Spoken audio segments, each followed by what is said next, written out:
Salut à tous, c'est JC pour la chaîne YourTech Reviewer, j'espère que vous allez bien.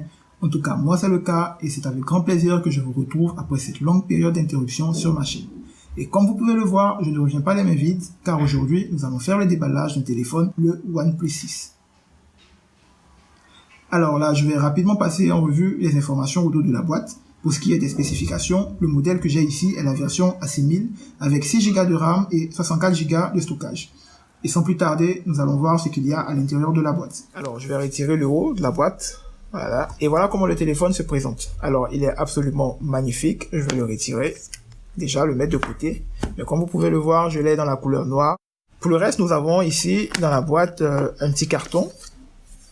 Et je vais voir à l'intérieur. Voilà, nous avons protège. Donc, le téléphone est fourni avec un protège déjà, ça c'est une très bonne chose, puisque c'est toujours essentiel de protéger son téléphone lorsque on le déballe, c'est une garantie supplémentaire et je trouve que c'est bien pensé de la part de OnePlus. Alors après le protège, nous avons le petit pin pour retirer le tiroir de carte SIM, voilà, et c'est à peu près tout pour ce qui est de cette boîte. Pour le reste, nous avons les équipements habituels, voilà, la boîte secteur pour l'alimentation, le câble micro USB vers USB type C. Alors, la petite couleur rouge et blanc, j'avoue que c'est quelque chose qui m'a vraiment attiré avec OnePlus, le côté design, et c'est absolument magnifique. En plus, le câble est assez robuste. Je suis plutôt satisfait. Alors, revenons au téléphone. Nous allons un peu le débarrasser de tout ce qui est plastique. Voilà. Je pense que ça sera plus simple là pour l'utiliser comme ça. Et je vais allumer le téléphone.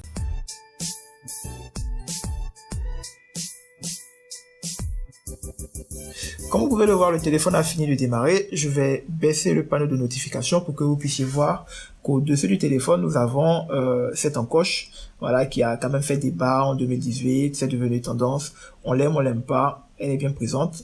En tout cas, moi personnellement, ça ne me dérange pas. Je trouve plutôt que esthétiquement, ça rend beau. Après, chacun son goût, comme on le dit, c'est pas à discuter. Mais moi, personnellement, je l'aime bien.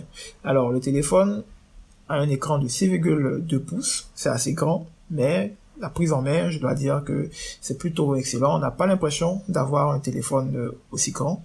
Et la qualité de l'écran, c'est absolument magnifique. Et comme vous pouvez le voir, côté système d'exploitation, nous sommes sur Android, mais avec une version, une surcouche d'utilisateur qui ne sera pas assez lourde. Oxygen OS, pour ceux qui connaissent, c'est une surcouche assez proche de la version de base d'Android. Ça fait que le téléphone tourne très bien, il est rapide, fluide, aucun bug, et je pense que je pourrais donner un avis encore plus poussé lorsque je l'aurai testé à fond. Pour ce qui est de la présentation physique du téléphone, nous avons à l'arrière son double capteur photo. Alors, c'est un ensemble de deux objectifs, l'un à 16 mégapixels pour l'objectif principal et le second à 20 mégapixels.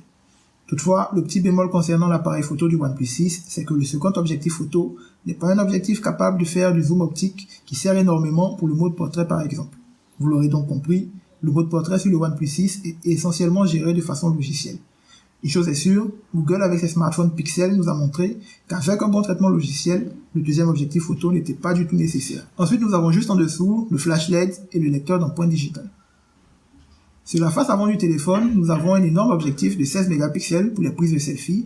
Au-dessus du téléphone, on retrouve une petite ouverture microphone pour la réduction du bruit lors des appels. Sur la tranche gauche du téléphone, nous avons les touches de volume et le tiroir de carte SIM. Et sur la tranche droite, le bouton pour l'allumer et le verrouiller et le fameux alert slider qui apporte une certaine personnalisation chez OnePlus et que l'on apprécie énormément.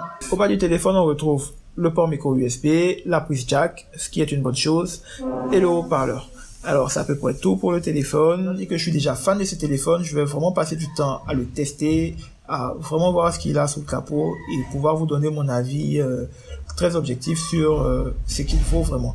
Alors, pour ne pas manquer la vidéo revue qui va suivre sur ce téléphone, n'oubliez pas de vous abonner à ma chaîne. Sur ce, je vous dis à ciao et portez-vous bien. Rendez-vous pour une prochaine vidéo.